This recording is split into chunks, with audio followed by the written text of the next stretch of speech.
그래서 한국 언론에서는 이제 한한령 이번에 풀린다 이렇게 얘기를 하는데, 결국은 왜 이제 그간에 2017년 이후로 거의 8년 동안 묶어놨냐는 것을 우리 기준으로 자꾸 얘기를 하면 안 되고요.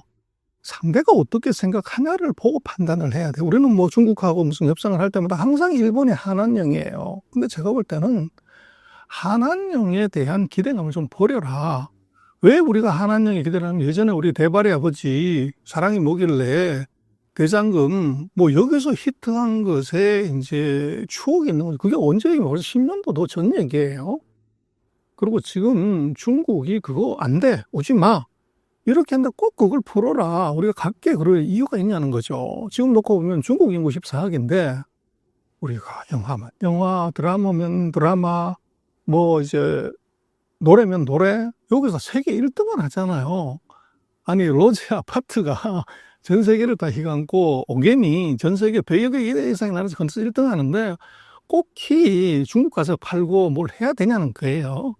근데 그럼 중국은 왜 이제 이거를 막냐는 것을 보면은 제가 보기엔 딱 한 가지입니다. 촛불로 이게 정권도 바꾼 나라, 소위 말하는 광화문 광장에서 이 어떻게 보면 국민들이 대통령도 바꿀 수 있는 나라의 컨텐츠는 중국의 입장에서는 무엇보다도 중요한 것이 정권의 안정이 최우선이에요. 그런 문화를, 이거를 아무 여과 없이 무관대로 받아들인다? 그럼 중국의 입장에서는 대단히 수용하기 어렵죠. 또 그리고 제가 볼 때는 이제는 아까 말씀드린 것처럼 우리 한류 문화를 중국에 파는 것, 예전에 우리가 뭐 이제 컨텐츠의 수출이 얼마 안 됐을 때 중국이 최대 시장이었지, 지금 중국 빼고도 예를 들면 화장품 중국에 못 팔면 다 중국까지 생각이 됐지만 지금 우리가 전 세계로 화장품 팔잖아요. 미국으로 무지 팔고 일본으로 무지 팔고 있는데 그것이 과거만큼 그렇게 중요하지 않아졌다는 거죠. 그래서 그렇게 놓고 보면 한한령은 뭐 풀리면 다행이고, 안 풀린다고 하더라도 우리가 그걸 협상 테이블에 올려서 이거 안 해주면 뭐 해준다, 이거는 저는 이 차가 지나갔다고 봐요. 오히려 그것보다는 더 큰 것, 이제 이거를 당당하게 요구하고 또 어떻게 보면은 더 큰 걸 얻는 것이 중요하지, 벌써 10여 년째 그걸 갖고 매달려서 얘기하는 것은 좀 맞지 않고, 그것을 우리 입장 얘기하지 말고 상대 입장에서 한번 생각해 보고 판단하는 것이 중요할 것 같아요. 현재 중국 내부에서 한국에 대한 인식은 어떠한가요? 그래서 그건 이제 중국은요, 8시 뉴스에 우리는 이제 어제도 보면 전국에 큰 눈이 옵니다, 대설주의보 나니까 조심하세요 이러는데, 중국 뉴스에는요 전국에 비가 옵니다, 눈이 옵니다 이런 뉴스가 없어요. 그 우리가 이해가 안 되는 거죠. 중국은, 우리는 차이나라고 생각하는데 제가 볼 때는 중국은 차이나가 아니고 USC입니다. 우리가 미국을 USA라고 그러잖아요. United States of America. 중국도 제가 보면 United States of China입니다. 31개의 나라의 연합국이라고 사실은 봐야 돼요. 왜 그러냐? 저 지금 할빈은 동계 그 아시안게임 열리는 데는 영하 40도, 50도예요. 근데 저 밑에는 해남도는 여름이란 말이에요. 1월달 평균 기온이 남북의 차가 50에서 60도 납니다. 그러니까 남북으로 5,500km고 동서로 5,200km예요. 거기에 이게 같은 날씨가 있을 수가 없어요. 그래서 이제 중국이 한국을 어떻게 생각하냐고 그럴 때, 하얼빈이 생각하는 거하고 해남도가, 상해가 생각하는 걸, 신장 우루가 생각하는 것을 얘기할 수가 없어요. 그래서 이제 그렇게 보는 것은 좀 과하고, 어떻게 보면 우리도 미국에 대해서 뭐 진미도 있고 반미도 있잖아요. 중국도 마찬가지라고 봐야 돼. 근데 우리는 특정한 부분에 이제 한국에 대해서 감정 많은 사람들이 한국에 대해서 혐한 발언하는 걸 놓고서 이게 혐한이 극도에 달했다 이렇게 얘기하는 것이고, 한국 기업하고 거래하고 돈 벌고 이런 거는 또 상황이 달라요.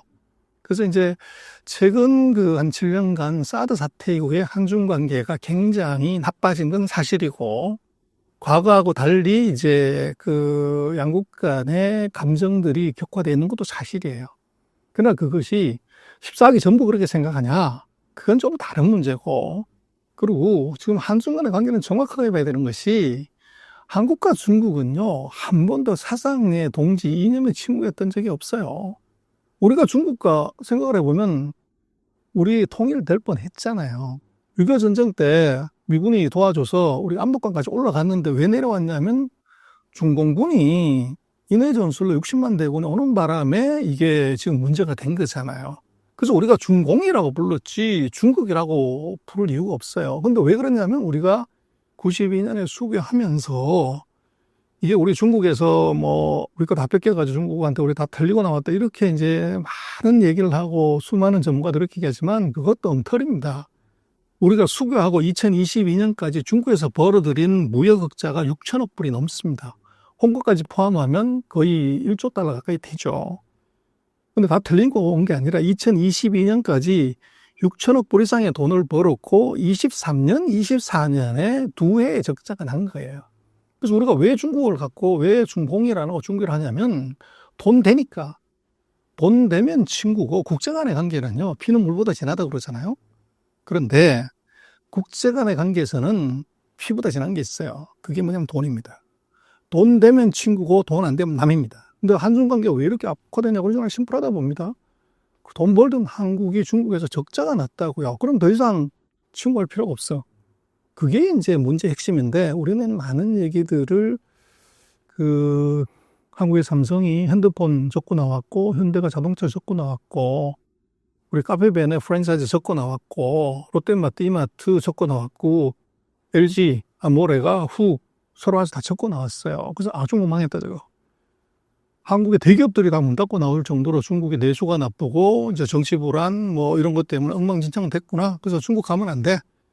그런데 문제는 그건 우리가 너무 중국을 우리 기준으로 바라본다는 거예요. 그러면 세계에서 전기차 1등하고 있는 테슬라가 문 닫고 나왔냐? 자동차의 원조 할배집인 GM하고 포드가 문 닫고 나왔냐? 토요타가 문 닫고 나왔냐? BMW, 벤츠, 아우디가 중국에서 문 닫고 나왔다는 얘기가 없어요. 그리고 삼성과 핸드폰에서 세계 1, 2위 다투는 애플이 중국에서 문 닫고 나왔냐는 얘기예요. 그리고 스벅, 중국에서 여전히 장사를 합니다. 월마트 여전히 장사를 해. 에스트로데 여전히 장사를 해. 그럼 어떻게 된 거냐는 거예요.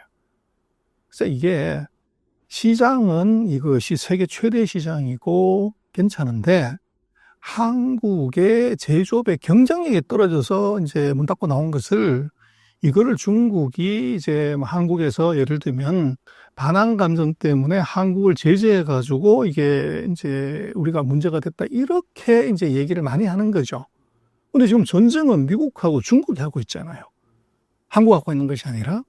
그래서 그렇게 놓고 보면 그 중국의 반한 감정이라고 하는 것에 대해서도 이것은 조금 이제 우리가 냉정하게 바라봐야 되고 그게 전체 아까 말씀드린 것처럼 저 북쪽의 영하 40도 하고 이 남쪽의 영상 40도 그 중에서 야 중국 춥다 그랬을 때 여기 있는 거죠. 그걸 뽑아가지고 이제 날씨 춥다고 얘기하는 것하고 이쪽엔 덥다고 얘기하는 것 갖고서 이게 이 진환이다 이렇게 하는 게 맞냐는 거예요. 그래서 그것은 제가 볼 때는 그 냉정하게 바라봐야 되고 분명한 것은 과거에 비해서 중국이 한국을 바라보는 눈, 한국이 중국을 바라보는 눈에서 엄청난 변화가 생겼다. 근데 그 변화는 정치적인 이슈 당연히 있고 중국 우리한테 오만하고 거만하게 했던 것에 대한 것이 분명히 있지만 근본적인 것은 제가 보기에는 한중 관계의 원료를 보면 이건 돈이다. 돈이 안 되기 때문에 이 무시하는 거고 뭐 그런 말이 있습니다. 가게가 커지면요. 종업원이 손님 깔본다. 중국이 딱 그거죠.